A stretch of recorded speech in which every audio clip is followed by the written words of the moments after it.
하나님의 말씀은 요한복음 7장 37절에서 39절입니다. 합독하도록 하겠습니다. 명절 끝날 곧 큰 날에 예수께서 서서 외쳐 이르시되 누구든지 목마르거든 내게로 와서 마시라. 나를 믿는 자는 성경의 이름과 같이 그 배에서 생수의 강이 흘러나오리라 하시니 이는 그를 믿는 자들이 받을 성령을 가리켜 말씀하신 것이라. 예수께서 아직 영광을 받지 아니하셨으므로 성령이 아직 그들에게 계시지 아니하시더라. 아멘. 여러분 안녕하세요. 반갑습니다. 많이 더우셨죠? 건강 잘 챙기시기를 바랍니다. 본문은요, 초막절 생수에 관한 이야기이죠. 예수님이 초막절 마지막 날 8일째 되는 날에 성전에 서서 말씀하십니다. 누구든지 목마르거든 내게로 와서 마셔라. 나를 믿는 자는 그 배에서 생수의 강이 흘러날 것이다 라고 하셨죠. 예수님이 지금 초막절의 물붓기 의식이 끝난 그 현장에서 당신이 바로 초막절의 그 생수다라고 말씀하고 계신 거예요. 너희가 기다리던 그 물은 그 물이 아니야. 너희가 기다리던 그 물은 바로 나야 라고 하시는 겁니다. 내가 바로 너희 조상들이 광야에서 마셨던 반석의 물이고 예스겔이 본 성전에서 솟아난 물이고 스가랴가 예언한 예루살렘에서 솟아나던 그 생수야 라고 말씀하시는 거예요. 그러니까 너희의 그런 종교적인 열심과 의식 말고 나를 찾아 그리고 나를 마셔 라고 말씀하시는 겁니다. 그래야 산다라는 거죠. 그게 37절 말씀이었죠. 하지만 그들은 못 알아들었습니다. 그 목마름이 무엇인지도 몰랐어요. 왜냐하면 그들은 영적으로 죽은 자들이었기 때문이죠. 그래서 아무도 주님 앞에 나아가지 않았고요. 오히려 주님을 잡아서 죽이려고만 했던 겁니다. 이것이 인간의 불가능함이죠. 아담 안에 있는 인간은요, 하나님의 살리시는 은혜가 아니면 누구도 생명을 향한 갈증을 느낄 수 없습니다. 하나님이 이끄시는 은혜가 아니면 아무도 주님 앞에 나아갈 수도 없고요. 성령님이 믿음의 은혜를 주시지 않으면 어떤 사람도 예수를 주로 고백할 수 없습니다. 모든 것이 은혜인 거죠. 구원에 있어서 뿐만이 아니라 믿음도 은혜인 거예요. 에베소 2장 8절에 너희가 그 은혜에 의하여 믿음으로 말미암아 구원을 얻었으니 이것이 너희에게서 난 것이 아니라 하나님의 선물이다 라고 말씀하시죠. 믿음도 은혜다라는 거예요. 은혜에 의한 믿음. 따라서 하나님의 은혜가 가입되지 않은 사람들은요, 영적인 주림과 생명의 목마름이 무엇인지도 모른 채 끊임없이 돈과 건강과 외모와 성공 같은 육적인 주림과 세상의 목마름에만 시달리면서 오직 그것들만 추구하며 살아간다라는 것이죠. 심지어 예수를 믿는다고 하는 사람들조차도요, 그것들을 위해서 종교적인 열심과 신앙적인 행위들을 마치 오늘 유대인들이 초막절 제단에 물을 쏟았던 것처럼 우리의 신앙적인 행위들과 종교적인 열심들을 하나님 앞에 쏟아붓고 있다라는 거예요. 하지만 그건요, 믿음도 신앙도 아닙니다. 나를 위한 거래이고 투자일 뿐이죠. 이것이 하나님을 금송아지로 섬기는 기복신앙이고 나를 섬기는 우상숭배 행위인 거죠. 그러니까 아무리 열심히 하나님을 찾고 예수님의 이름을 부르며 신앙적인 행위들을 내어놓는다 할지라도요, 그것이 오롯이 나를 위한 것이라면 나의 육적인 주림과 세상적인 갈증을 해결하기 위한 것이라면 그건 참된 믿음이 아니다라는 거죠. 그건 그냥 종교 생활하는 것이고요. 나라는 신을 섬기는, 나를 신으로 섬기는 우상 숭배 행위의 일환일 뿐인 겁니다. 예수를 믿는다라는 것은요, 나의 필요와 유익을 위해서 예수의 힘과 능력을 믿고 구하는 것이 아니라 오히려 나를 내려놓고 예수를 향해서 사는 거예요. 삶의 방향과 목적이 내가 아니라 오직 예수 그리스도인 거죠. 예수님이 내 삶의 수단과 방법이 되는 것이 아니라 내 삶의 이유와 목적이 되는 거예요. 이것이 진짜 예수 믿는 겁니다. 그게 38절에서 말씀하신 믿음이죠. 그리고 그에게서, 그렇게 예수를 향해서 믿는 자에게서 생수의 강이 흐르는 거고요. 여기서 생수라는 것은요, 감정적인 기쁨이나 만족이 아니라 예수 그리스도 안에 있는 생명을 의미하고 있습니다. 지난 시간에 여기까지 나눴었죠. 여러분, 한 주간 어떻게 사셨습니까? 예수를 생명으로 여기고 생수로 마시면서 사셨는지요? 혹시 내가 생명처럼 여기는 다른 무엇을 위해서 예수를 찾으면서 여전히 갈증에 시달리며 살지는 않으셨는지요? 진지하게 돌아보시며 오늘 말씀 나누기로 하겠습니다. 오늘은 39절을 중심으로 생수의 강과 성령님에 대해서 정리해 드리고요, 44절까지 이어지는 무리들의 반응에 대해서도 간단하게 살펴보기로 하겠습니다. 38절에서 39절에 나를 믿는 자는 그 배에서 생수의 강이 흘러나올 것이라. 이는 그 배에서 생수의 강이 흐른다라는 것은 그를 믿는 자들이 받을 성령을 가리켜 말씀하신 것이다 라고 하죠. 그 배에서 흐르는 생수의 강이 뭐라고요? 그들이 받을 성령. 그래서 일반적으로 주석가들은요, 생수의 강을 성령 충만으로 해석합니다. 하지만 그렇게 해석하면 성령님에 대한 오해가 생기고요, 생수의 의미도 달라져 버리죠. 본문에서 생수 또는 생수의 강은요, 믿는 자들이 받을 성령님이 맞습니다. 하지만 그것을 곧바로 성령 충만으로 연결하는 것은 본문의 의미를 벗어나는 것이고요, 성령님의 사역에 대한 오해를 낳게 되는 거죠. 본문의 요지가 뭐죠? 예수님이 그리스도이시다라는 거고요, 그분을 통해서만 생명, 구원이 주어진다라는 것이 요지입니다. 이것이 생수죠. 예수 그리스도를 통해서 주어질 생명, 구원, 이것이 생수입니다. 따라서 믿는 자들에게 성령을 주신다라는 것은요, 성령 자체에 강조점이 있는 것이 아니라 성령님을 통해서 주실 생명, 그리스도의 생명에 강조점이 있는 거예요. 그리스도의 생명이, 구원이 성령님을 통해서 주어진다라는 것이 핵심이죠. 그리고 그것이 성령님의 가장 중요한 사역이죠. 우리 안에 그리스도의 생명을 적용시켜 주시는 것이 성령님의 가장 중요한 사역입니다. 이것을 다른 말로 성령님의 내주하심 또는 성령 세례라고도 하죠. 고린도전서 12장 13절에 우리가 다 한 성령으로 세례를 받아 한 몸이 되었고 또 다 한 성령을 마시게 하셨다라고 하죠. 당시 고린도 교회는요, 영적으로 성숙한 교회가 아닙니다. 문제도 많고 분쟁도 심했죠. 그런데도 바울은 그들을 모두를 향해서 우리가 다 성령 세례를 받았고 성령을 마셨다라고 하죠.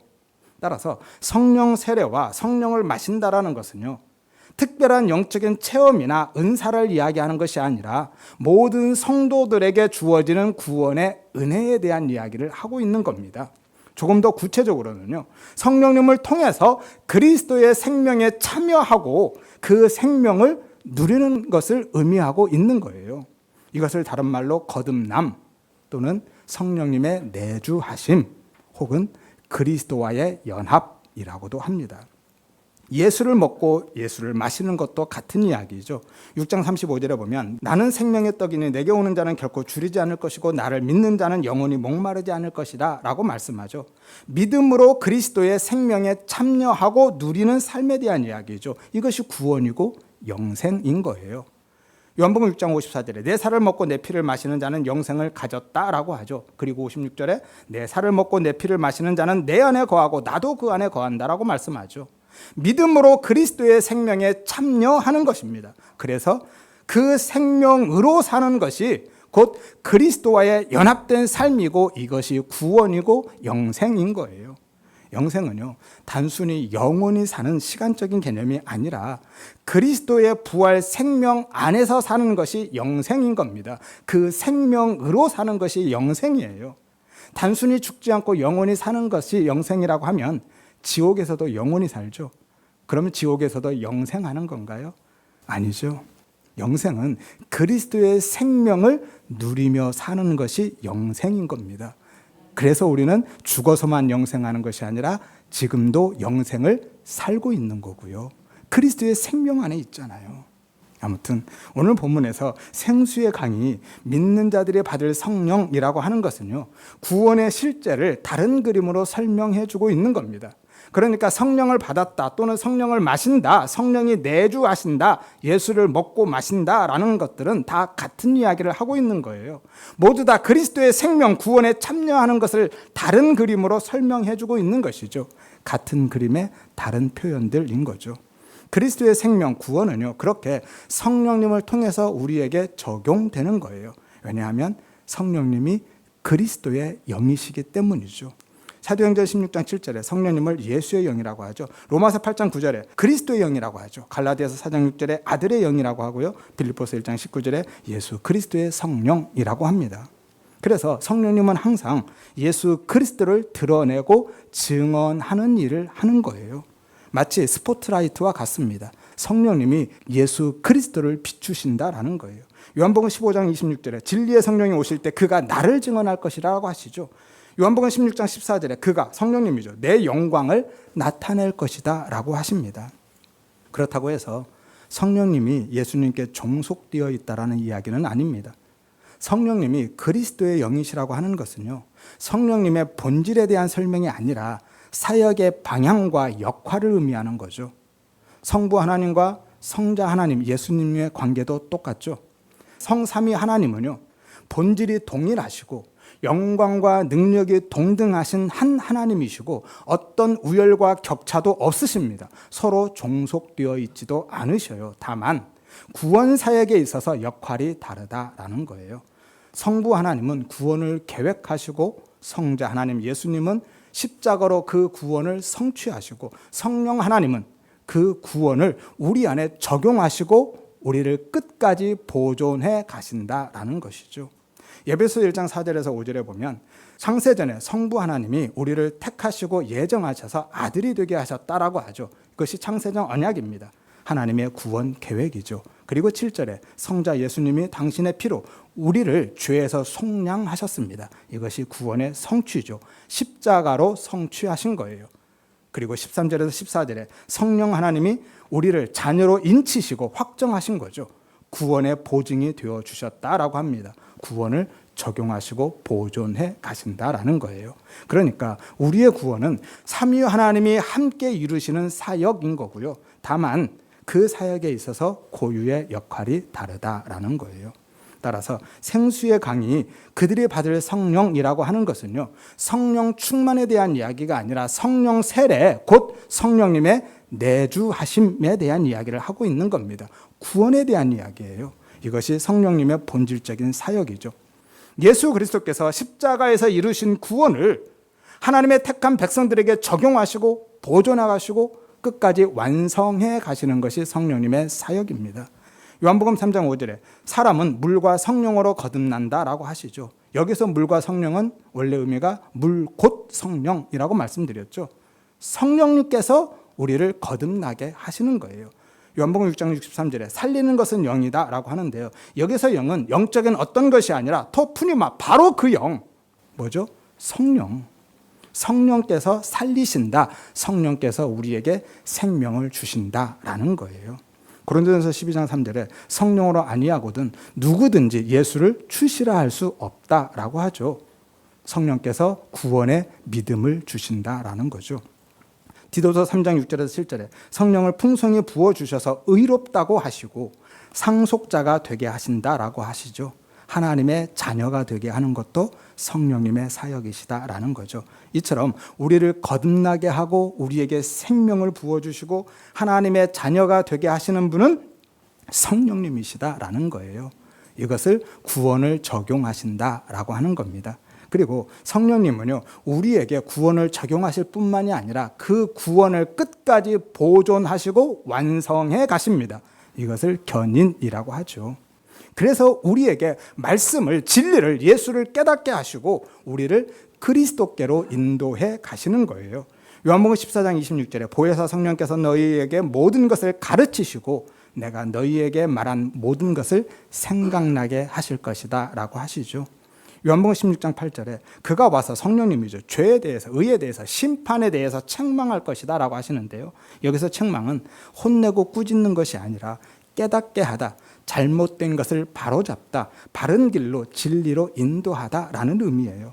그래서 16장 13절에 가면 진리의 성령님이 오시면 그가 너희를 모든 진리 가운데로 그리스도께로 인도하실 것이다 라고 하시는 겁니다.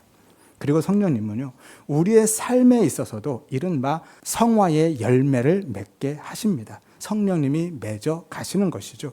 갈라디아서 5장 22절에서 23절에 말씀하는 성령의 열매가 바로 그겁니다. 성령께서 우리 안에서 맺어 내시는 거예요. 사랑과 희락과 화평과 오래 참음과 자비와 양선과 충성과 온유와 절제의 그 열매들을 성령께서 우리 안에서 맺어 가시는 겁니다. 이것이 그리스도의 성품을 닮아가는 삶, 곧 성화인 거죠. 우리가 맺어내는 것이 아니라 우리 안에 계신 성령께서 맺어내시는 거예요. 맺어 가시는 거고요. 열매는 분명히 가지에 맺히지만 가지가 맺는 건 아니죠. 열매는 나무가 맺습니다. 그래서 고린도후서 3장 18절에 주의 영 성령이 우리를 그리스도의 형상으로 변화하여서 영광에 이르게 한다라고 말씀하고 계신 거예요. 또한 성령님은요, 우리의 연약함을 도우십니다.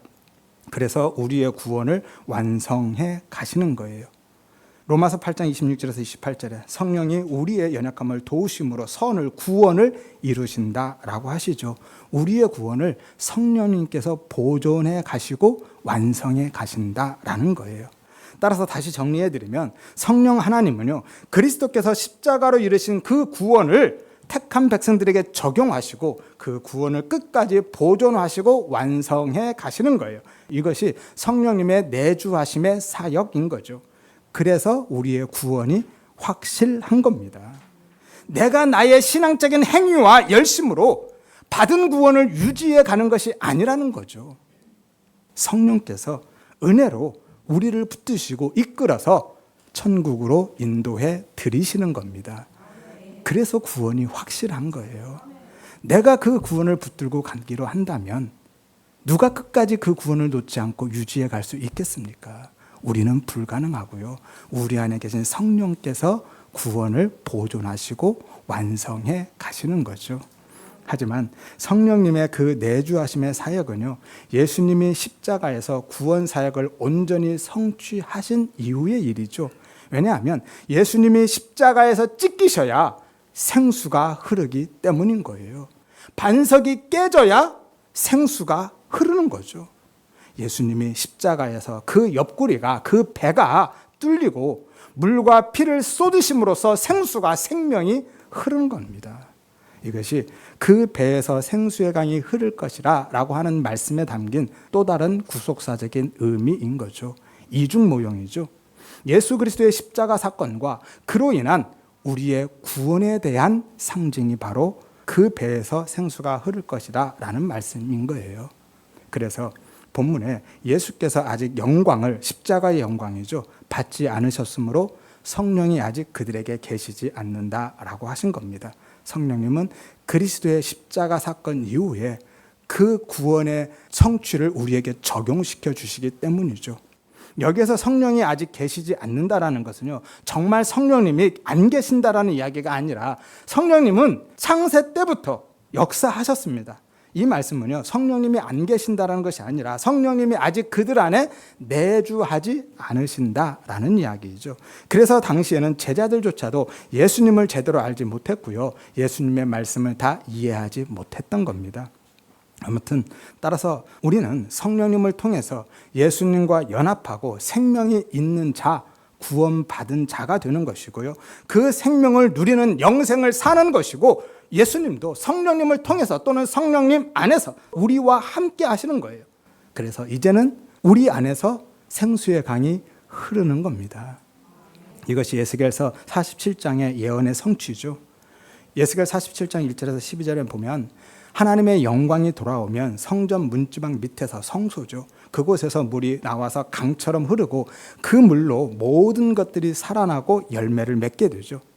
당시 유대인들은요, 이것을 오해했습니다. 실제로 하나님의 영광이 다시 돌아온다라고 생각하고 가시적인 그 영광을 생각했던 거죠. 그래서 그 영광이 속히 돌아오기를 염원하면서 초막절 내내 성전 제단에 그렇게 물을 퍼다 부었던 거예요. 하지만 그 말씀은요, 실제로 성전에서 그렇게 물이 솟아날 것이고 그들이 원하던 그 정치적인 메시아가 와서 그들을 로마에서 해방시켜 줄 것이다, 그런 이야기가 아니라 그것은 하나님의 영광의 본체이신 그리스도가 우리 안에 오심으로써 우리에게 생명이 주어지고 생명의 열매가 가득할 것이라는 것에 대한 예표로 주신 거죠. 그리고 오늘 본문은 그 일이 성령님을 통해서 성취된다라고 말씀하고 계신 거예요. 우리가 성령님을 통해서 참 성전이신 그리스도와 연합됨으로써 우리도 성전이 되는 거거든요.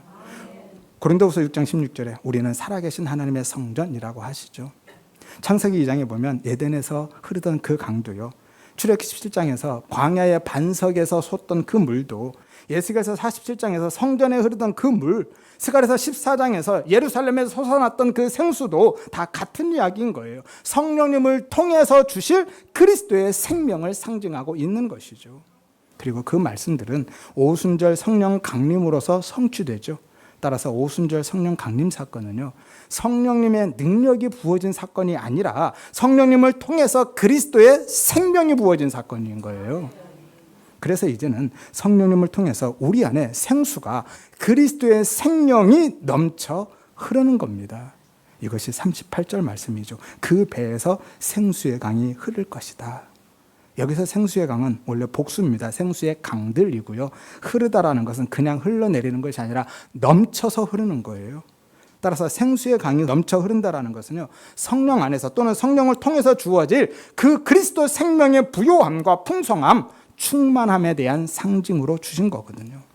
그리고 이것이 곧 성령 충만인 겁니다.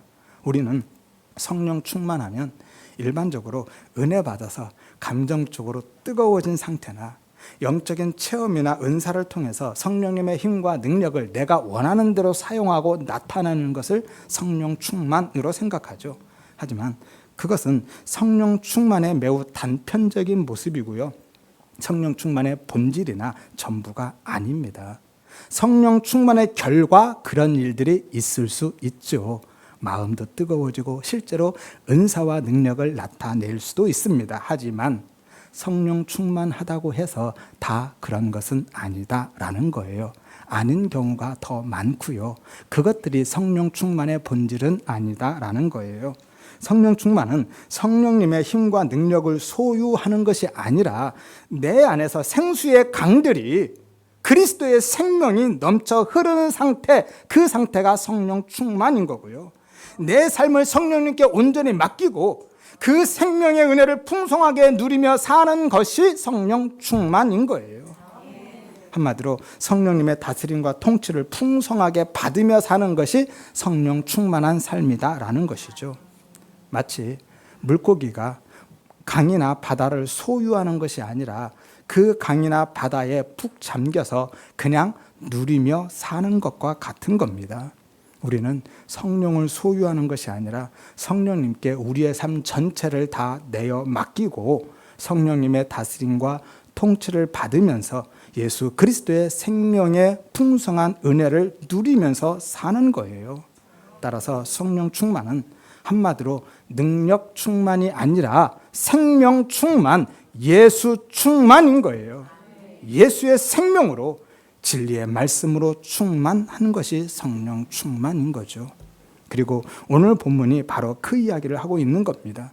단순히 구원의 은혜에 대한 이야기가 아니라 구원의 은혜를 넘어서서 성령님의 은혜의 통치 안에서 그 생명의 부요함을 풍성하게 누리면서 사는 성령 충만한 삶에 대한 약속으로 주고 계신 거예요. 요한복음 10장 10절에 보면 내가 온 것은 양으로 생명을 얻게 하고 더 풍성히 얻게 하려 함이라 라고 말씀하죠. 생명을 한번 얻었는데 어떻게 더 풍성이 없습니까?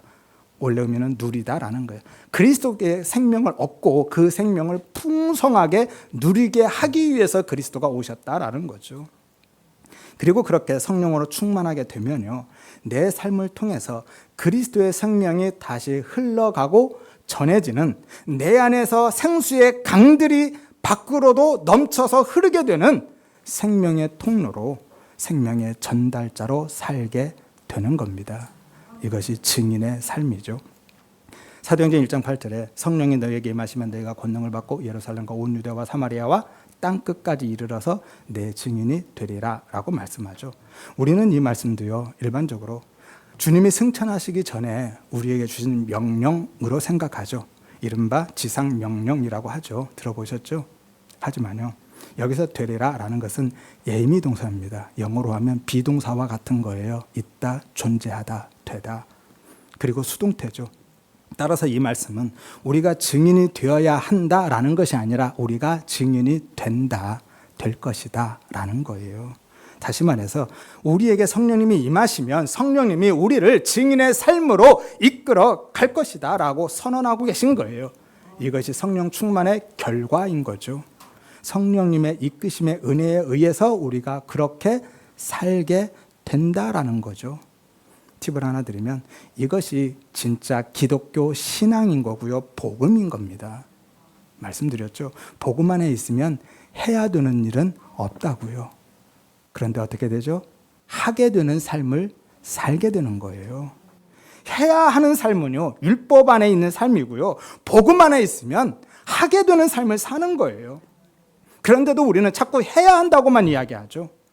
예수 믿으면 빛으로 소금으로 살아야 한다고 하고, 천국도 밭에 값주인 보아처럼 전 재산을 팔아서라도 사야 한다고 하고, 예수님도 열심히 믿고 따라가야 한다라고 하죠.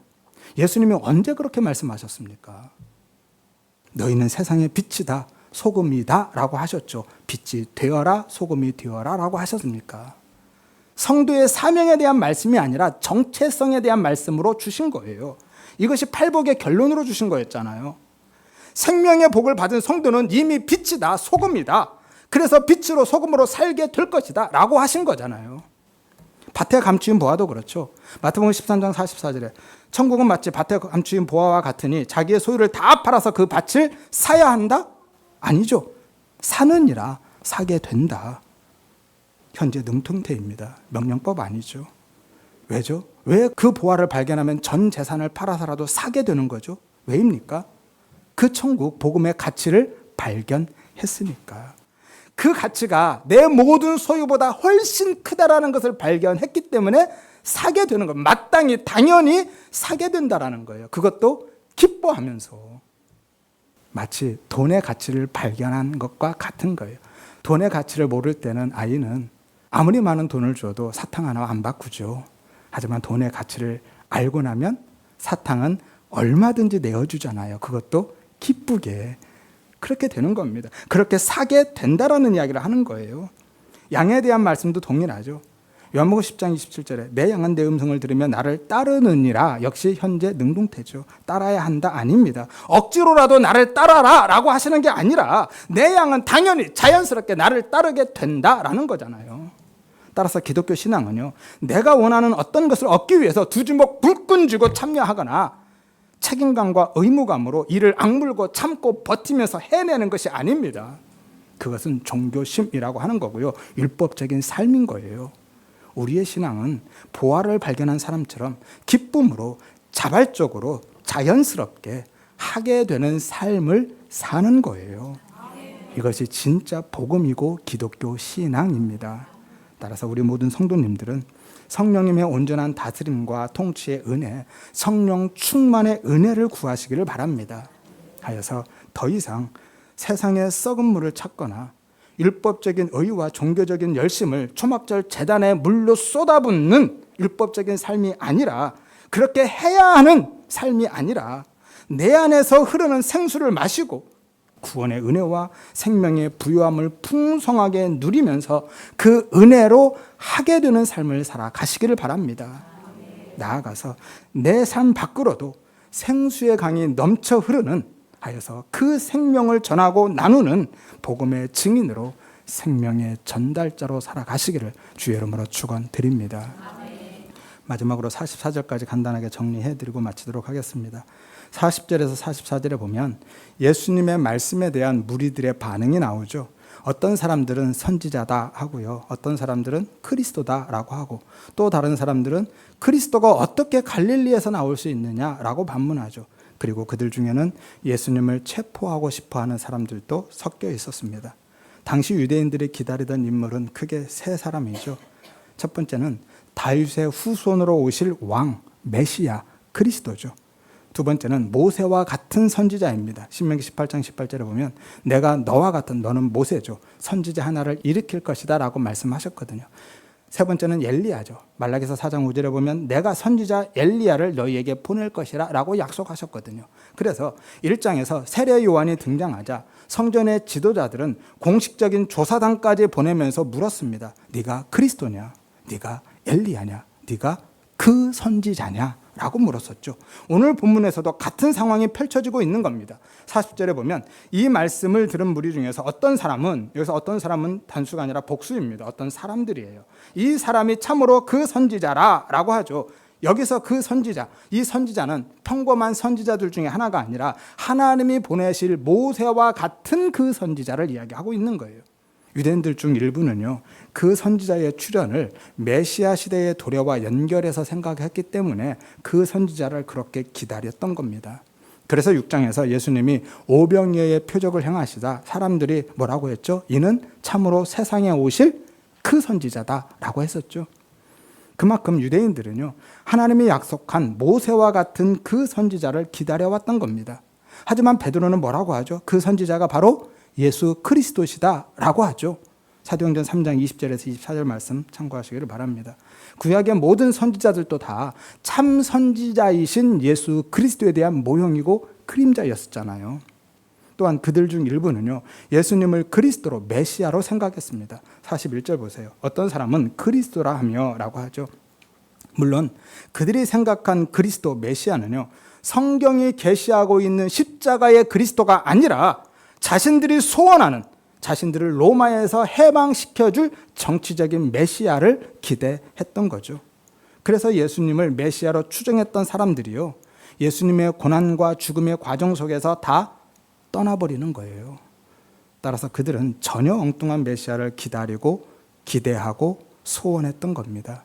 성경에서 말씀하는 그리스도가 아니라 자신들이 소원하는 그리스도를 믿었던 거죠. 그리고 어떤 사람들은요, 예수님이 그리스도가 아니라고, 그리스도일 수 없다라고 하죠. 41절에서 42절입니다. 그리스도가 어찌 갈릴리에서 나오겠느냐? 그리스도는 베들레헴에서 나오리라 하지 아니하였느냐라고 하죠. 그러니까 그들은요, 예수님이 어디에서 태어난지도 모르고 있는 거예요. 다 예수님을 갈릴리 출신으로만 알고 있습니다. 왜냐하면 예수님은 베들레헴에서 태어나셨는데 태어난 직후에 헤롯을 피해서 예굽으로 내려가죠. 그리고 약 1, 2년 후에 헤롯이 죽은 다음에 올라오는데 예루살렘으로 올라오는 것이 아니라 갈릴리로 가서 살았거든요. 아주 어렸을 때부터 갈릴리에서 살았기 때문에 대부분의 유대인들은 예수님을 갈릴리 사람으로 알았고 예수님을 나사렛 예수라고 불렀던 거예요. 참고로 갈릴리는요, 이스라엘 북부 지역이죠. 이스라엘은 크게 세 지역으로 나뉩니다. 맨 밑에 남부 지역은 유대 지역이고요. 중간에 사마리아 지역, 그리고 북부에 갈릴리 지역이죠. 그리고 나사렛은 갈릴리 지역 안에 있는 아주 작은 시골 마을이고요. 팁을 하나 더 드리면 예수님이 갈릴리에서 사셨던 것은요, 구속사적인 깊은 의미가 들어가 있습니다. 성경에서 갈릴리는요, 이방의 땅, 어둠의 땅, 사망의 그늘진 땅으로 불리죠. 이사야서 9장 1절에서 2절에 옛적에는 여호와께서 스불론 땅과 납달리 땅이 멸시를 당하게 하셨더니 어디죠? 여기가 갈릴리입니다. 스불론 땅과 납달리 땅. 후에는 이방의 갈릴리를 영화롭게 하셨다라고 하죠. 갈릴리를 뭐라고 부르고 있어요? 이방의 갈릴리. 흑암에 행하던 백성이 큰 빛을 보고 사망의 그늘진 땅에 거주하던 자들에게 빛이 빛이었다라고 하죠. 흑암의 땅, 사망의 그늘진 땅 어디예요? 갈릴리죠. 그런데 그들을 어떻게 영화롭게 하셨다고요? 그들에게 큰 빛을 비추셔서. 그래서 예수님이 갈릴리에서 사셨던 겁니다. 큰 빛이신, 생명의 빛이신 예수 그리스도가 이방의 어둠에 사망에 뚫고 들어가는 것에 대한 상징인 거예요. 그것을 모형하고 있는 거죠. 그래서 마태복음 4장 12절에서 16절에 보면 이렇게 말씀합니다. 예수께서 스불론과 납달리 지경 해변에 있는 가버나움에 가서 사시니 어디라고? 여기가 갈릴리요. 이는 선지자 이사야를 통해서 하신 말씀을 이루려 하심이라. 이사야서 9장 1절에서 2절 읽었던 말씀인 거죠. 일러스되 스불론 땅과 납달리 땅과 요단강 저편의 해변길과 이방의 갈릴리여 흑암에 앉은 백성의 큰 빛을 보았고 사망의 땅과 그늘에 앉은 자들에게 빛이 빛이었다 하였느니라 라고 정확하게 말씀하고 있잖아요. 뿐만이 아니라 예수님이 갈릴리에서 첫 번째 표적을 행하신 것도 역시 같은 이유죠. 생명의 빛이 이방과 어둠, 사망을 뚫고 들어가심에 대한 상징으로 행하신 거예요. 이것이 예수님의 새 창조 사역이고요. 구원 사역인 거예요. 혼돈과 공허와 흑암뿐인 세상에 빛이 뚫고 들어가서 어둠은 어둠으로 드러내고 빛은 빛으로 구별해냈던 것처럼 이것이 예창조의 첫째 날이었죠. 그리스도가 새 창조의 첫째 날에 갈릴리에서 그 일을 다시 재현하신 겁니다. 예창조의 그 첫째 날을 성취해 내신 것이 바로 갈릴리에서 행하신 첫 번째 표적의 의미였잖아요. 따라서 그들은 성경과 예수님을 안다고 했지만 사실은 전혀 모르고 있었던 거죠. 그리고 43절에 무리 중에서 쟁론이 되었다고 하는데 여기서 쟁론은 토론이 아니라 균열과 불화입니다. 서로 그리스도가 맞다, 아니다, 그리스도일 수 없다라고 하면서 다툼이 일어난 거죠. 그래서 예수님을 체포하는 사람들도 함부로 손댈 수가 없었습니다. 예수님을 그리스도라고 생각하는 사람들이 많았고 그렇게 험악한 분위기가 되었기 때문에 함부로 나설 수가 없었던 거죠. 물론 그것도 역시 표면적인 이유입니다. 그들이 예수님을 체포하지 못했던 본질적인 이유는 30절에 말씀하는 대로 아직 때가 되지 않았기 때문인 거죠. 이 부분은 앞서서 말씀드렸으니까 다시 설명드리지는 않겠습니다. 아무튼 오늘 유대인들은요, 참 선지자 그리스도이신 예수님 앞에서 진리의 말씀을 직접 들으면서도 그리스도에 대한 성경적인 지식을 가지고 있으면서도 여전히 예수를 그리스도로 알아보지 못했다라는 거예요. 이것이 아담 안에 있는 인간의 전적 무능력이고요, 불가능함인 거예요. 하나님의 은혜가 없으면요, 성령님의 역사하심이 아니면 인간은 누구도 예수를 그리스도로 발견하고 믿을 수 없습니다. 참된 믿음은 인간의 의지와 열심이나 지식이나 정보에 의한 결과가 아니라요, 은혜에 의한 생명의 열매이기 때문인 거죠. 따라서 우리 모든 성도님들은 그 은혜를 구하시기를 바랍니다. 예수를 그리스도로 생수로 발견하고 경험할 수 있는 그 은혜, 생명의 빛으로 만나고 그리스도가 내 생명으로 여겨지는 그 은혜를 구하시기를 바랍니다. 하여서 더 이상 세상의 갈증에 시달리며 어둠 속에서 헤매는 불신앙적인 삶이 아니라 날마다 내 안에서 흐르는 그 생수의 은혜와 능력을 풍성히 누리면서 그 생명이 이제는 넘쳐 흘러서 밖으로까지 흘러나가는 성령 충만한 삶을 살아가시기를 주의 이름으로 축원드립니다.